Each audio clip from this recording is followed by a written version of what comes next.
Thank you, Madam Speaker. Madam Speaker, I rise today to address the body on what has become a new term of art in politics called a polycrisis.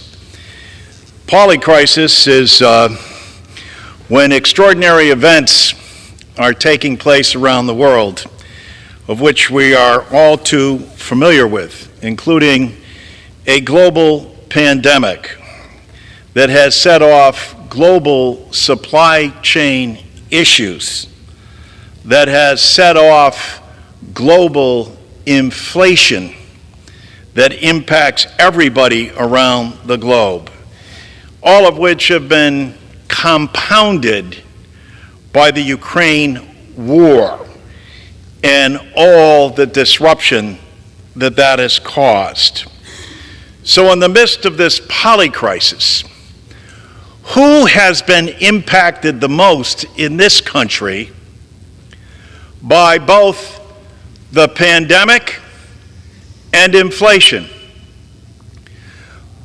People impacted most by the pandemic are people over the age of 65, of roughly the more than 1.2 million Americans who have succumbed to the pandemic. Over 850,000, Madam Speaker, are over the age of 65. The people who are most impacted by inflation are people on fixed income, and they tend to be people over the age of 65 because they are the people on Social Security, which means that some 66 plus million Americans are infected by both the pandemic and inflation. And Congress needs to act. What we need to do most of all is put the debt ceiling issue behind us. To play chicken with people's lives, with Social Security checks on the line, to default on the American dollar is criminal. These are probably unintended by the other side of the aisle, but nonetheless the direct result of a gamble that makes no sense. And who's looking in during this polycrisis but our competitors around the world, most notably China and Russia, who would love to see the value of the dollar and the standing of the United States shaken. Good morning, friends. This is surprising news.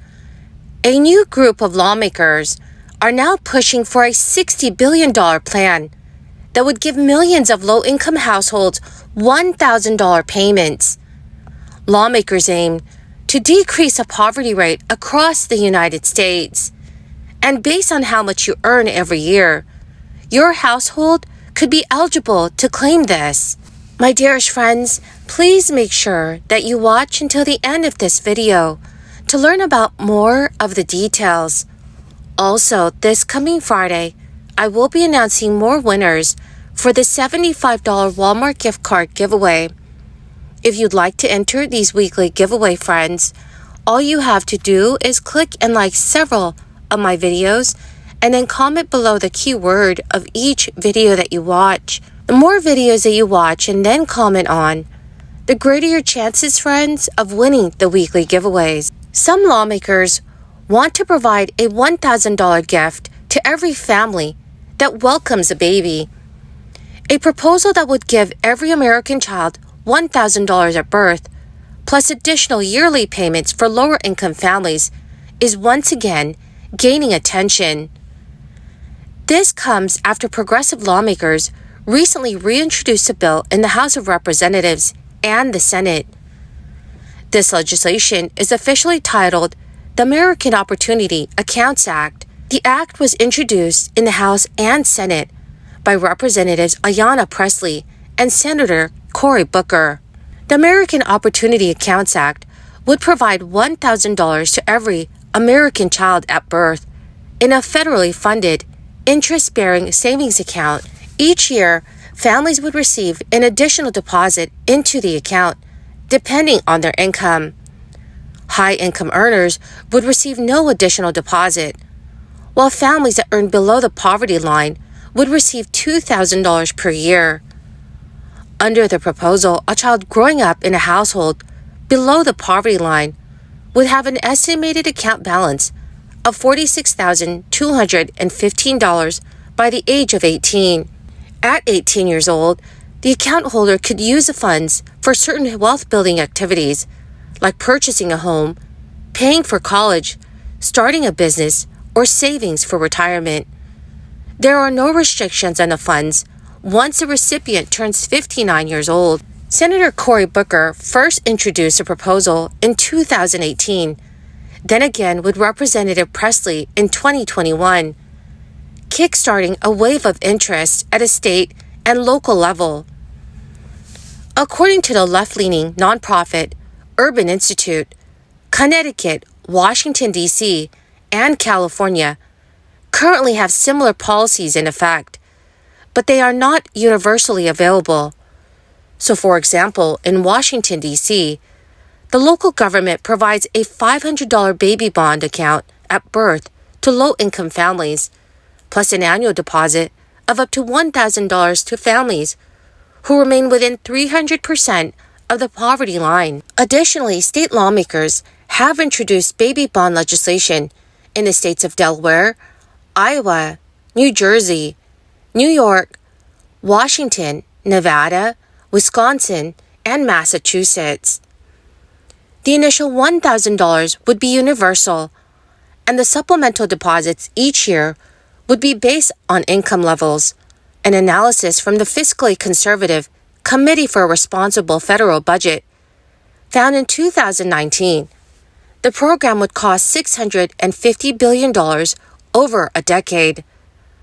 By increasing the tax rate on capital gains and dividends to 28%, as well as increasing estate taxes, the plan would raise $700 billion in tax revenue over 10 years to more than offset its costs. Some say that the American Opportunity Accounts Act would be a massive overhaul of our tax and social safety net programs. Some Republican representatives do want major tax reform. However, they are far apart on how they would take action. The current proposal aims to abolish the IRS entirely, get rid of all current federal taxes, and establish an estimated 30% nationwide sales tax. It is a move that the Brookings Institution expects would increase the tax burden on the bottom 90% of earners. So, dear friends, what are your thoughts about a 30% nationwide sales tax? Please let me know what your thoughts are in the comments section below. Despite the short implementation period of the expanded child tax credit, the program dramatically reduced child poverty. And according to the U.S. Census Bureau, the expanded credit lifted 1 million children under the age of 6 out of poverty, while it did the same for 1.9 million children between the ages of 6 and 17. The child poverty rate in 2019 was 12.5%, and in 2020, that number was 9.7%. This rate plummeted to 5.2% in 2021, and that was the largest decline on record. The child tax credit played a huge role in this drop. The expanded child tax credit had other positive outcomes. It reduced families' food insecurity, lessened parents' financial stress, and helped millions of parents afford essential expenses. And the monthly payments made it much easier for many parents to work, enabling some parents to work more hours than they had previously done.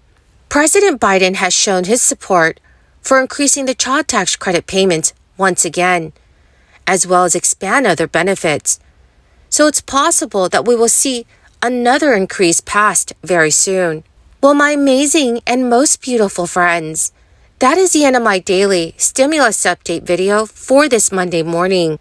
Thank you, friends, for joining me here and for being part of this community.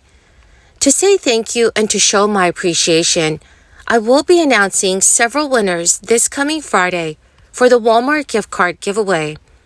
If you'd like to enter the weekly giveaway, friends, all you have to do is click and like several of my videos and then comment below the keyword of each video that you watch. The more videos that you watch and then comment on, the greater your chances, friends, of winning the giveaways. Thank you and have a wonderful and very blessed week.